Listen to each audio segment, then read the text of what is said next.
Hey everybody, this is Vinyl Keith coming at you with another video. Today we're going to take a little bit of different route because I like a lot of different kinds of music. I'm just not into classic heavy metal or classic rock, okay? I like all kinds of music. But my favorite decade for probably all music is the 1970s. And in the 1970s, we had something occur called the Outlaw Country Movement. Okay, and it was started by probably my two favorite people in country, probably the best duo in country music history. And that's Willie Nelson and Waylon Jennings. Okay, in the early 1970s, they were both recording for RCA Records, and they didn't like neither of them really liked the music industry, how they controlled the artist, okay? They didn't really have a say in what could be released on what records and, that sort of thing. So by 1973, they both took control of their recordings, okay? Willie ended up leaving RCA Records, okay? After a string of albums like this, Yesterday's Wine, The Willie Way, both hit albums, okay? But he left RCA because he got sick of them. And he released two really big albums. Probably my favorite of his in his catalog, Shotgun Willie and Phases and Stages. And then after that, in 1975, he recorded probably his biggest album at the time, Red-Headed Stranger. Now, the problem was, after he left RCA, RCA Records started, they wanted to put out his old songs, and they were constantly trying to do that without his permission. And, we got low-budget albums like this. And these were all these were his 60s, early and mid 60s songs he recorded for RCA. And another album like this, which was released in 75. Now, on the other hand, Waylon was facing the same problems. RCA was, Pickwick, I guess they sold the rights to Pickwick on some of his stuff, and this got put out without his permission. He didn't like that either. This was after, he was recording a string of hits for RCA. Honky Tonk Heroes, Lonesome, Ornery, and Mean, This Time,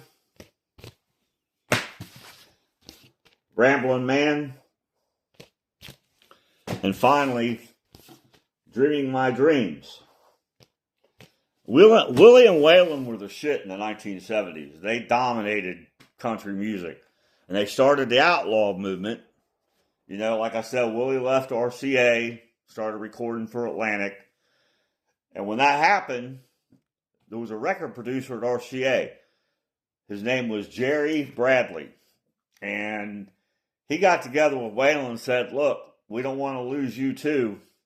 So, what do you want to do? And Waylon was like, well, let's record an album. We'll put some of Willie's songs on there, but he got Willie's permission. And they came up with Wanted the Outlaws. Okay, this includes Waylon Jennings, Willie Nelson, Waylon's wife, Jessie Coulter, and Tom Paul Glasser. This was released January 12th of 1976. And this record holds the distinction of being the very first country album to sell 1 million copies and be certified platinum. They had the number one hit, Good Hearted Woman, and Suspicious Minds, which hit number 2 on the And those this was on the pop charts. Okay, that's how big an album this was. My dad had this on 8-track, and we'd play this in the Monte Carlo every time we would leave, to go anywhere. And I would be in the back seat just singing these songs, and I didn't want to admit it because this is in the mid to late 70s, and I'm a big Kiss fan and whatnot, AC/DC and Sabbath. But I don't know what it was. I didn't want to admit to my mom and dad when they were playing it, but I loved it when they played this album in the car. I didn't care how many times I heard it. Great album. It starts off with My Heroes Have Always Been Cowboys by Waylon, Honky Tonk Heroes by Waylon, I'm Looking for Blue Eyes by Jesse Coulter, You Mean to Say by Jesse, Suspicious Minds by Waylon and Jesse, and then Good Hearted Woman by Waylon and Willie, Heaven or Hell by Waylon or Willie. That's actually a Willie song that Waylon recorded with him on this album. Me and Paul by Willie, Yesterday's Wine by Willie, T for Texas, and Put Another Log on the Fire, both by Tom Paul Glasser. First album to sell 1 million copies in country music. I think that's an incredible feat. And this has always been one of my favorite country albums. When I finally admitted I like country later in life. But I don't like the old country, the outlaw stuff, like I've been showing you. This stuff is just irreplaceable in my mind. So there you have it. Wanted the Outlaws. Until next time.